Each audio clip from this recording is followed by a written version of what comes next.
Hello and welcome to another video tutorial. Today we're going to be making this lovely gift box based on one originally I saw on Sam Donald's blog, but she'd made it slightly smaller, so I'll show you what I mean.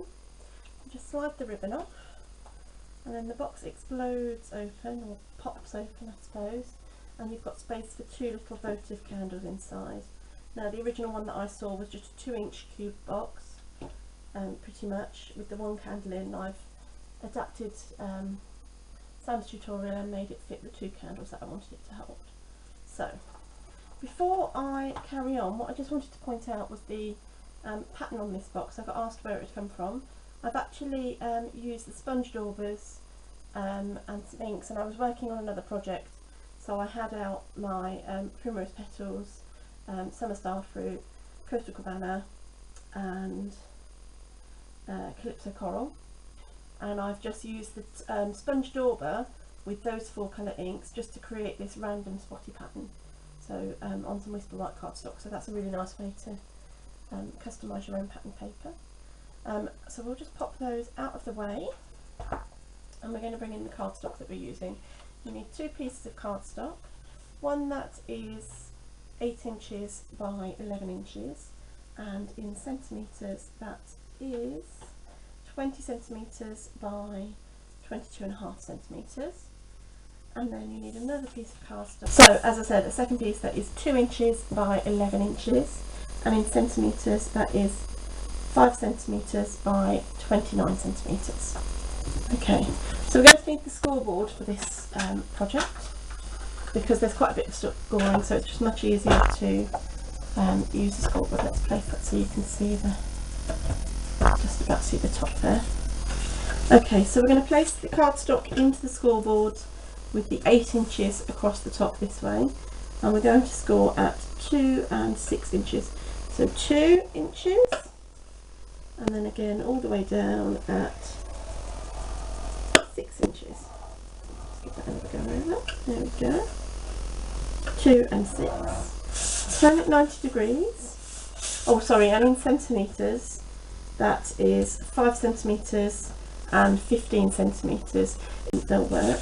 And then turn 90 degrees and score at 2, 4, 6 and 8 inches. There we go.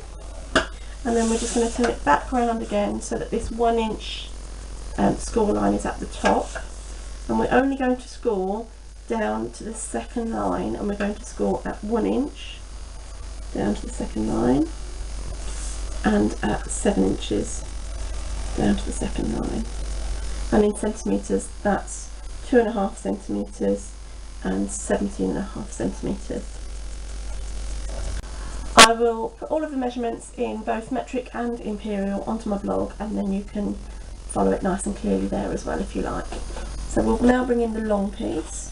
This is the piece that's going to create the holding for the candles.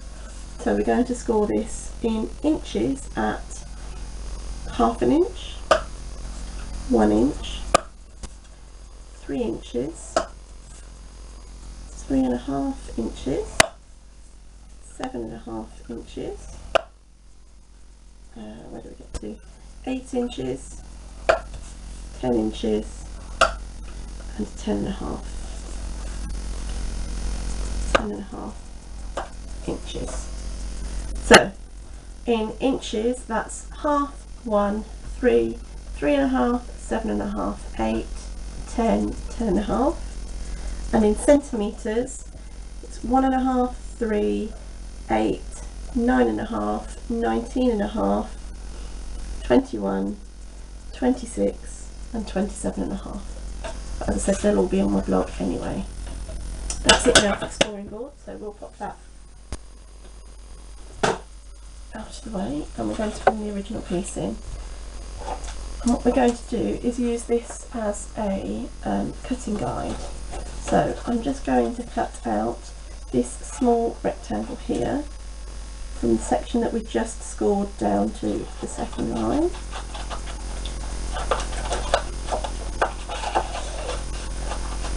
Okay.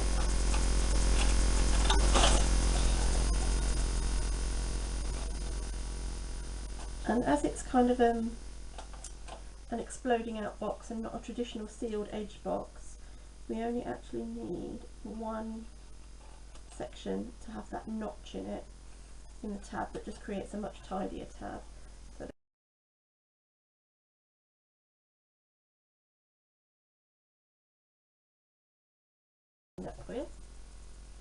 and that's going to create our basic box. So now what we just need to do is crease all those score lines and give them a nice burnish with bone folder.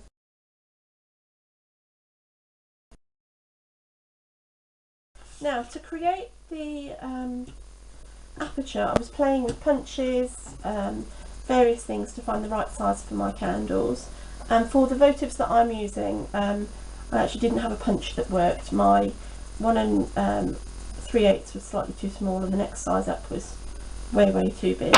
So what I'm actually using is the 3rd size in from the middle of my circles framelits. So these are lovely nice nesting circles, and that 3rd size just fits just nicely. So that's the one that I'm going to use, and I'm going to create the aperture in the 2 outside square panels. So we'll bring the big shot in. See that one? And I'm going to drop the cards onto there and just centre my okay, die in, crank that through,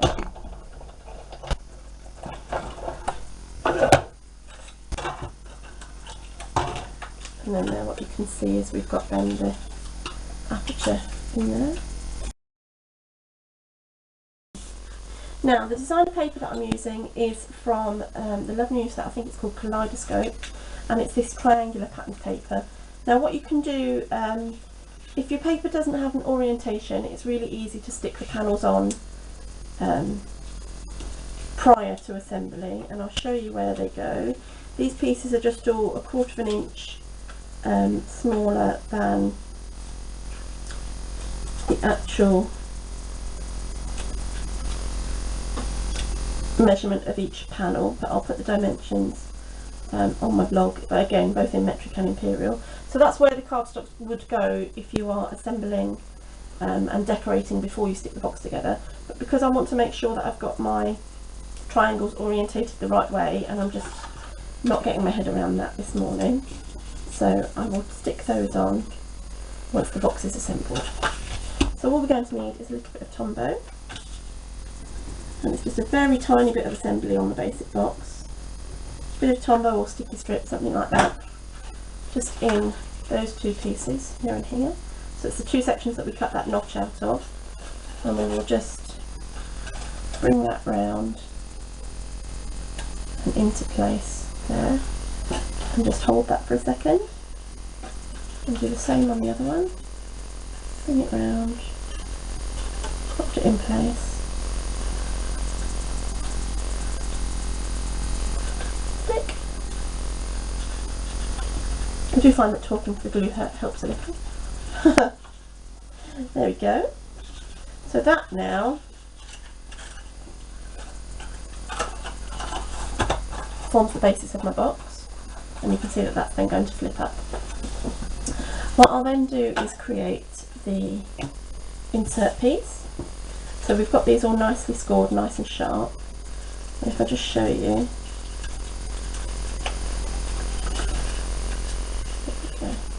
that's the way around that it's going to come, to then stick down.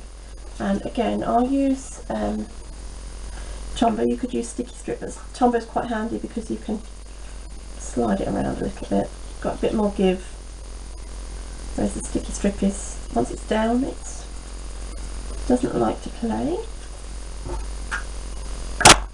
Okay, and we're going to line up those 2 panels. So I like to do it sort of in the air a little bit first to get those 2 stuck together. Just hold them for a second so that they stick, and then press down. And in fact you can press down on your paper. Put your fingers in there just to press that down. So now what I've created is a nice sturdy insert to pop my candles in. Right, so that's my box. I just want to decorate it now. So again, I'm going to bring the Kaleidoscope DSP in. I really like this really funky geometric pattern with the triangles. And we're going to go for the top piece. Not quite those. Some Tombow, or snail, whichever you prefer. Pop that on.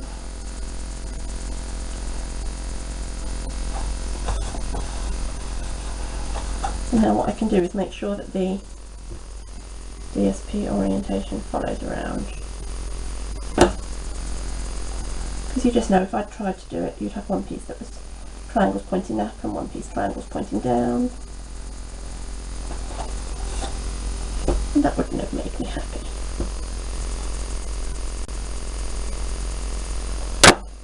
Put this one on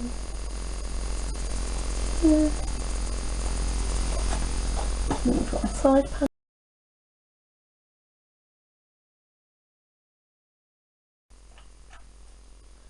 So now we can put our gifts on the inside, which in this case is the little candles. And close it up. Now you could leave it like that, but what I'm going to do is add a little bit of ribbon and I'm going to make a little gift tag.